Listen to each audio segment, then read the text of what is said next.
জাতীয় সংসদ নির্বাচন আসন্ন। ক্ষমতায় যাওয়া বা পরিবর্তন আনার একমাত্র উপায় নির্বাচন। দলমতের ঊর্ধ্বে উঠে সবার জন্য নিরপেক্ষভাবে কাজ করার কথা জানিয়েছেন নির্বাচিত রাষ্ট্রপতি মোহাম্মদ শাহাবুদ্দিন। রাষ্ট্রপতি আশা প্রকাশ করেন সব দলের অংশগ্রহণে আগামী নির্বাচন সুষ্ঠু হবে। নির্বাচন নিয়ে কঠোর হুঁশিয়ারি দিয়েছেন সেনাপ্রধান জেনারেল ওয়াকারুজ্জামান। আগামী জাতীয় সংসদ নির্বাচন সুষ্ঠু নিরপেক্ষ করতে আওয়ামী লীগের কার্যক্রম উন্মুক্ত ঘোষণা দেওয়ার নির্দেশ দিয়েছেন নির্বাচন কমিশনকে। এ সময় সেনাপ্রধান জানান, কোনো একক ব্যক্তি স্বার্থে মুক্তিযুদ্ধের নেতৃত্বের সংগঠনকে নির্বাচন থেকে বাইরে রাখলে এক্সক্লুসিভ নির্বাচন প্রশ্নবিদ্ধ হবে।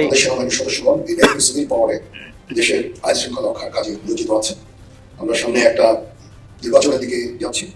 সেই নির্বাচনে আমরা যথাযথভাবে ইনশাআল্লাহ সরকারকে সর্বরকম সহযোগিতা করব, নির্বাচন কমিশনকে সহযোগিতা করব, যেন আমরা সুন্দর একটা নির্বাচন পেতে পারি। অপরদিকে রাষ্ট্রপতি জানিয়েছেন, মুক্তিযুদ্ধের সংবিধানকে আঁকড়ে ধরে পরিচালিত হচ্ছে বাংলাদেশ। নির্বাচন নিরপেক্ষ করতে হলে নৌকা প্রতীক ব্যালট পেপারে থাকবে।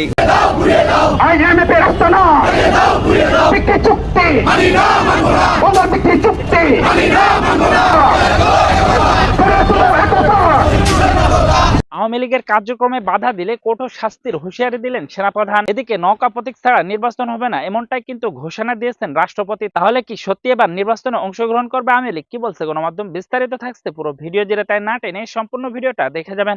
তার আগে একটা ছোট্ট রিকোয়েস্ট করে থাকবো, আপনি যদি এই চ্যানেলে এখনো নতুন হয়ে থাকেন তাহলে অবশ্যই চ্যানেলটাকে সাবস্ক্রাইব করে আমাদের সাথেই থাকবেন, যাতে করে এমন নতুন নতুন আপডেট নিউজ সবার আগে আপনাদের হাতে পৌঁছে দিতে পারি। তাহলে চলুন এই বিষয় নিয়ে রাজনৈতিক বিশ্লেষকরা কি বলেছে আগে সেই ভিডিওটা দেখে নেব, তারপরেই কিন্তু মূল ভিডিওটা আপনাদেরকে দেখিয়ে দেবো। চলুন কথা না বাড়িয়ে একের পর এক ভিডিওগুলি দেখতে থাকে।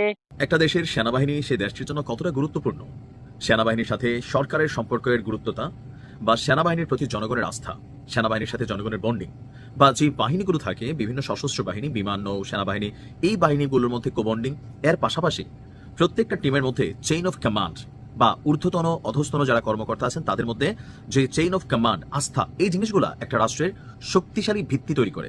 পৃথিবীর অধিকাংশ দেশ যেগুলোতে এখন গৃহযুদ্ধ চলছে, আপনি মূল কারণটাই দেখবেন সেনাবাহিনী বনাম সরকার। তো সেনাবাহিনীর সাথে জনগণের একটা অংশ কানেক্টেড থাকে, সরকারের সাথে একটা অংশ কানেক্টেড থাকে, অ্যাজ এ রেজাল্ট সেখানে গৃহযুদ্ধ চলে। আমরা আশা করি বাংলাদেশে অদূর ভবিষ্যতে এমন কিছু হবে না। ভুল বোঝাবুঝি প্রত্যেকটা জায়গায় আছে, প্রত্যেকটা ডিপার্টমেন্টের মধ্যে 2-4 জন মানুষ থাকে যারা ভুল পথে চলে যায়, ভুল ট্র্যাকে যায়, তাদেরকে শুধরানোর দায়িত্ব পুরো রাষ্ট্রের। কথা বলছি আমাদের সেনাপ্রধান মাত্র গেল 2 দিন আগে সশস্ত্র বাহিনী দিবসে যিনি সেনাবাহিনী পদক পেয়েছেন, তাও ডক্টর ইউনূসের হাতে। তো ওই দিন দুজনের হাস্যোজ্জ্বল চেহারা দেখে বোঝা যাচ্ছিল যে বাহির থেকে যে কেমিস্ট্রি করা ট্রাই করা হচ্ছিল, অথবা বাহির থেকে এই সম্পর্কের মধ্যে যে ধুলো ফেলার চেষ্টা করা হচ্ছিল, বাংলাদেশ রাষ্ট্রের যে ব্যাকবোন সেনাবাহিনী, সেখানে যেই কাহিনী করার চেষ্টা করা হয়েছিল সরকারের সাথে, সবকিছু ভেস্তে গেছে। আর এরপরই সরকার সেনাবাহিনীর কাছে একটা আবদার রাখছিল। দেখেন, বাংলাদেশের নির্বাচন হয়েছে আর সেনাবাহিনী নামে নাই, এইরকম নির্বাচন সুষ্ঠু হয়েছে ইতিহাস নাই। মানুষ এখন পর্যন্ত সেনাবাহিনীকে ভয় পায়, শ্রদ্ধাও করে।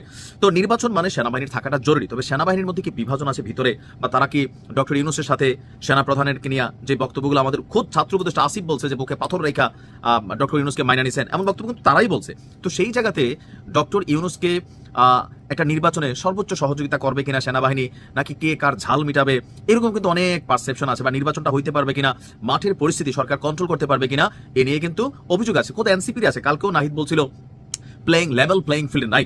সো নির্বাচনটা আসলে কিভাবে হবে, নানান পারসেপশন। বাড়ির সকল পারসেপশনের মধ্যে ডক্টর ইউনূসকে আশ্বস্ত করেছেন সেনাপ্রধান। তিনি বলছেন যে নির্বাচনে সরকারকে সেনাবাহিনী সর্বোচ্চ সহযোগিতা করবে। আসন্ন জাতীয় সংসদ নির্বাচনে সরকার সহ সংশ্লিষ্ট কর্তৃপক্ষকে সহযোগিতার ব্যাপারে আশ্বস্ত করেছেন জেনারেল ওয়াকারুজ্জামান। ঢাকা সেনানিবাসের আর্মি মাল্টিপারপাস কমপ্লেক্সে আয়োজিত এক অনুষ্ঠানে তিনি এই ঘোষণা দেন। তিনি বলছেন, সামনের দিনে দেশ একটি নির্বাচনে যাচ্ছে, আর একটি সুষ্ঠু নির্বাচনের লক্ষ্যে আমরা সরকারকে সহযোগিতা করব, নির্বাচন কমিশনকেও সহযোগিতা করব। মুক্তিযোদ্ধাদের দেখানো পথ অনুযায়ী দেশের স্বার্থে, দেশের মানুষের কল্যাণে কাজ করে যাবে বাংলাদেশ সেনাবাহিনী। মানে মুক্তিযুদ্ধ, সেনাবাহিনী, এই জিনিসটা কিন্তু কানেক্টেড। সেনাবাহিনী বলছে মুক্তিযোদ্ধাদের দেখানো পথে, এটা বলে নাই 24-এর মুক্তিযোদ্ধা নাকি 71-এর মুক্তিযোদ্ধা। যে যারা মুক্তিযোদ্ধা ভাবেন কোনো সমস্যা নাই। তবে মুক্তিযোদ্ধা বলতে আমরা 71-এর মুক্তিযোদ্ধা যেটা স্বীকৃত সেটাকে মনে করি, 24 ছিল বিপ্লবী। তো জেনারেল ওয়াকারুজ্জামান বলছেন, বাংলাদেশ সেনাবাহিনী আজ কেবল নিজস্ব প্রশিক্ষণ কার্যক্রমের মধ্যেই সীমাবদ্ধ নয়, সামাজিক জাতি গঠনমূলক কার্যক্রমে অংশ নিয়ে সরাসরি এবং পরোক্ষভাবে প্রশাসনকে সহযোগিতা করে যাচ্ছে। সেনাবাহিনী এখন মাঠে আছে, কিন্তু রাষ্ট্রের অবস্থা খুব বেশি স্থিতিশীল। এটার কারণ কি জানেন? এটা মেইন একটা কারণ হচ্ছে, কোথাও না কোথাও সেনাবাহিনীকে নিয়ে প্রতিদিন নেতিবাচক প্রচারণা, অথবা কোনো একটা কাজ করতে গেলে এই মুহূর্তে যেহেতু একটা রাজনৈতিক সরকার নেই, এখানে যে কোনো সময় যে কোনো একটা ঘটনা ঘটতে পারে, সিদ্ধান্ত হতে পারে, সেনাবাহিনী আক্রমণের শিকার হতে পারে, আক্রমণ হলে আবার ডিফেন্স করতে পারবে না। তো সবকিছু মিলাইয়া একটু স্টেবল আছে তারা বা শান্ত আছে, এই শান্ত থাকলে কিন্তু নির্বাচন কন্ট্রোলিং হবে না। সেনাবাহিনীকে আমরা যেমনি চিনি বুট জুতা লাঠি, বাঙালি জাতি আমরা মাইক খেলে ঠিক থাকি, এটা হচ্ছে বাস্তবতা। যখন যেখানে দরকার ভালো কথা হলে ভালো কথা, লাঠি হলে লাঠি, গুলি দরকার হলে গুলিও করতে হবে নির্বাচনের সময় ভাই, কারণ এখানে অনেক কিছু ঘটবে। তো আশা করি সেনাবাহিনী যে বক্তব্য দিয়েছেন আমরা একটু আশ্বস্ত হইলাম, ডক্টর ইউনূসেরও হয়তো একটু আশ্বস্ততা আসলো, কারণ তিনি যেটা করতে চাচ্ছেন তিনি তো আর সেনাবাহিনী না, সেনা প্রধানও না। সো সেনা প্রধানের সহযোগিতা লাগবে, সেনাবাহিনীর সহযোগিতা লাগবে, তিনি এটা চাইছিলেন আর ডক্টর ইউনূস সেটা দিচ্ছেন। আমরাও চাই বাংলাদেশে একটা সুষ্ঠু নির্বাচন হোক। দর্শক, আমাদের দেশে রাজনীতি যারা করেন তারা সবসময় সরকারি দল কিংবা ক্ষমতাসীন দল কিংবা ক্ষমতাশালী দলে ভিড়তে চান, ভিড়ার প্রবণতা দেখা যায় এবং তারা সবসময় ক্ষমতাকে উপভোগ করতে চান। আমাদের দেশের রাজনীতি যারা করেন তাদের বেশিরভাগ মানে একটা বড় অংশ মনে করেন যে ক্ষমতার আবহের মধ্যে সবসময় থাকতে হবে। আমরা গত আওয়ামী লীগের 15.5 বছরে কি চিত্র দেখেছি? আওয়ামী লীগের 15.5 বছরের চিত্র এমন পর্যায়ে গিয়েছিল যে আপনি যেদিকে তাকাবেন, ডানে বামে উপরে নিচে কিংবা তলদেশে, মাটির তলদেশে যেখানে তাকাবেন সেখানেই শুধু আওয়ামী লীগ। আওয়ামী লীগ ছাড়া অন্য কোনো দল নেই, সবাই আওয়ামী লীগ করে, সবাই জয় বাংলার লোক।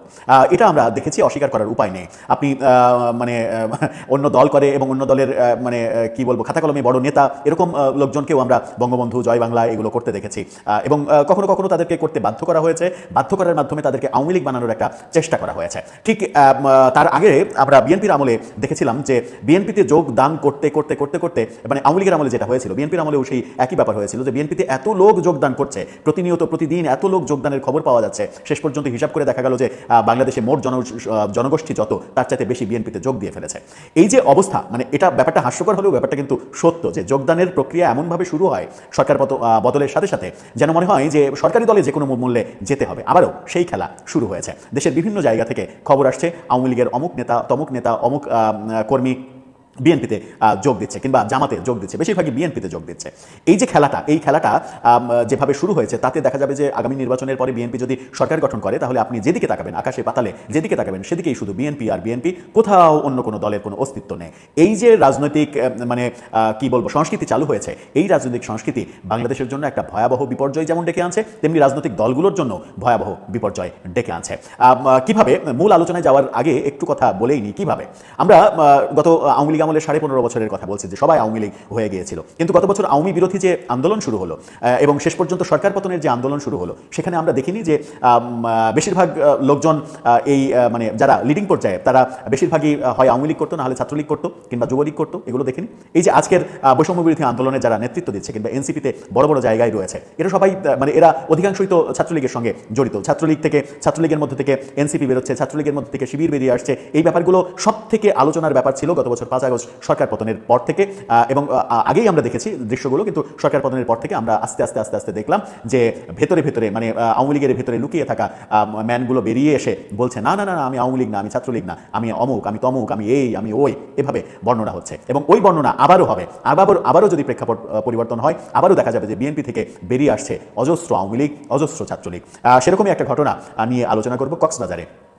ঘটা করে কক্সবাজারে সালাউদ্দিন আহমেদের এলাকায়, সেখানে আওয়ামী লীগের গণমাধ্যমে বলা হচ্ছে, যুগান্তর বলছে আওয়ামী লীগের নেতা কর্মী 30 জন মঞ্চে উঠে ফুল দিয়ে যোগদান করেছেন। গত কয়েকদিন ধরেই এরকম খবর বিভিন্ন জায়গা থেকে আসছে। আওয়ামী লীগের বিভিন্ন পদধারী বড় বড় নেতা বিএনপিতে জামাতে যোগ দিয়ে বলছেন যে আমি কোনোদিনই আওয়ামী লীগ মন থেকে করিনি, আমি শহীদ জিয়ার আদর্শে বিশ্বাসী ছিলাম, শহীদ জিয়াকে ভালোবাসতাম, যে কোনো কারণেই হোক বলতে পারিনি, এখন দলে এসে সেটা বলতে পারবো, এরকম কথা আমরা দেখছি।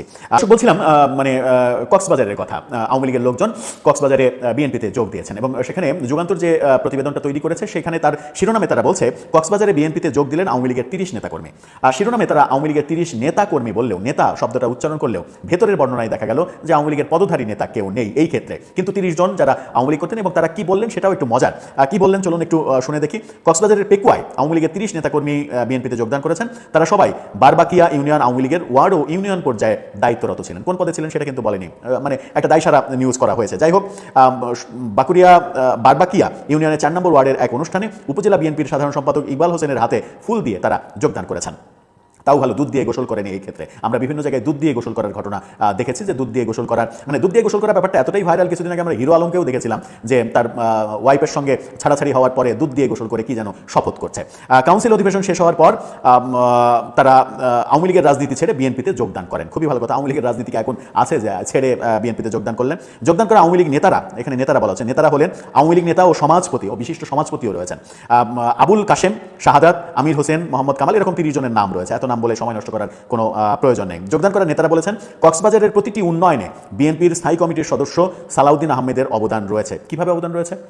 তিনি তো 15.5 বছর মানে সরকারের 15.5, 17-18 বছর বিএনপি সরকারের বাইরে, বিএনপি সরকারে নেই, সেই 2006 পর্যন্ত তারা দায়িত্ব পালন করেছে। তাহলে কিভাবে এই ব্যাপারটা মানে প্রমাণিত হলো যে সালাউদ্দিন আহমেদ তার দেখা উন্নয়ন করেছে? 18 বছর যে দল ক্ষমতার বাইরে, মানে চাপাবাজিরও তো একটা লিমিট আছে। আপনি যোগ দিবেন, যোগ দিয়ে আর আপনি মানে একটা গ্রহণযোগ্য কারণ তৈরি করবেন। আপনি এই যে যোগ না দিতেই যে ওভারডোজ দিচ্ছেন, এই সালাউদ্দিন আহমেদের জন্য এটা অশনি সংকেত যে এই যে ওভারডোজ দিয়ে দলে আসছে, এদের লক্ষ্যটা কি? এদের লক্ষ্যটা নিশ্চয়ই দল করা নয়, এদের লক্ষ্যটা হচ্ছে কোনো স্বার্থ সিদ্ধি করা, যেটা শুধুমাত্র ওই ব্যক্তি না কিংবা ওই 30 জন না, যারা এভাবে প্রতিনিয়ত দল পাল্টান এবং বল পাল্টান, যেটা আওয়ামী লীগের আমলে দেখেছি বহু বিএনপির লোকজন আওয়ামী লীগ হয়ে যেতে, আবার সরকার পতনের পরে তারা আবারও বিএনপিতে ফিরে এসেছে, এরকমটাই এটা এই ক্ষেত্রে হয়েছে। তারা বলেছেন যে এই অঞ্চলের মাটি ও মানুষের নেতা তিনি। সালাউদ্দিন আহমেদকে আমরা আগেও পছন্দ করতাম, এখনো করি, আগেও পছন্দ করছে। আগামী নির্বাচনে প্রিয় নেতার হাতকে শক্তিশালী করতে আমরা বিএনপিতে যোগদান করেছি। এ বিষয়ে বিএনপির সাধারণ সম্পাদক ইকবাল হোসেন যুগান্তরকে বলেছেন, তারা সবাই সালাউদ্দিন আহমেদের আদর্শে অনুপ্রাণিত হয়ে স্বেচ্ছায় আওয়ামী লীগের রাজনীতি ছেড়ে বিএনপিতে যোগদান করেছে। তারা সবাই আওয়ামী লীগের সক্রিয় সদস্য ছিল। সালাউদ্দিন আহমেদের আদর্শে অনুপ্রাণিত হয়ে তারা বিএনপিতে যোগদান করেছে। তাহলে বুঝছেন যে তারা কিন্তু বিএনপির আদর্শে উৎসাহিত হয়ে বিএনপিতে যোগদান করেনি। বিএনপির আদর্শে উৎসাহিত হলে তো তার বলার কথা, আমি শহীদ রাষ্ট্রপতি জিয়াউর রহমানের আদর্শে অনুপ্রাণিত হয়ে বিএনপিতে যোগদান করছি। তার মানে হচ্ছে যে এই যে আমরা ঠিক মিলে যাচ্ছে, আওয়ামী লীগের সময় আওয়ামী লীগের হাইব্রিড মন্ত্রীরা মানে নিজেদের ভাই লীগ তৈরি করার জন্য, ভাই লীগের বলয় তৈরি করার জন্য বিভিন্ন দল থেকে হায়ার করে এনে তার এলাকায় নিজের দলে বিভিন্ন পদে মানে কাউকে চেয়ারম্যান বানিয়েছে, কাউকে উপজেলা সভাপতি বানিয়েছে, কাউকে উপজেলা সেক্রেটারি বানিয়েছে। এরকম উদাহরণ আমার নিজেরই জানা যে ইয়া থেকে ছাত্রদল থেকে ডেকে নিয়ে এসে ইউনিয়নের চেয়ারম্যান বানিয়েছে, ইউনিয়ন আওয়ামী লীগের সেক্রেটারি বানিয়েছে, স্থানীয় প্রতিষ্ঠানের সভাপতি বানিয়েছে, মানে কলেজের সভাপতি বানিয়েছে। এরকম উদাহরণ হাজারটা। মানে বিএনপির জামাতের বিরুদ্ধে যে মামলা হয়েছে 2014 সালে পেট্রোল বোমার মামলার আসামি, তাদেরকে জেল থেকে মানে ফুলের মালা দিয়ে ছাড়িয়ে নিয়ে এসে বিভিন্ন জায়গায়, বিভিন্ন পর্যায়ে, ইউনিয়ন পর্যায়ে, ওয়ার্ড পর্যায়ে তাদেরকে নেতা বানিয়ে বড় বড় আওয়ামী লীগার বানিয়ে দেওয়া হয়েছে। কিন্তু সেটা হাইব্রিড আওয়ামী লীগের ক্ষেত্রে বাস্তবতা আমরা দেখেছিলাম যে হাইব্রিডরা তাদের তো নেতা নাই, মানে তাদের তো কর্মী নাই, তাদের কর্মী নিজের একটা বলয় তৈরি করার জন্য তারা এই কাজ করেছে। কিন্তু সালাউদ্দিন আহমেদ বিএনপির ডাকসাইটি নেতা এবং নেক্সট সেক্রেটারি জেনারেল, সেরকমটাই আমরা জানি। তাকে এই ধরনের মানে মুশকিলের মধ্যে ফেলার চেষ্টা কি তার এলাকার লোকজনই করছে?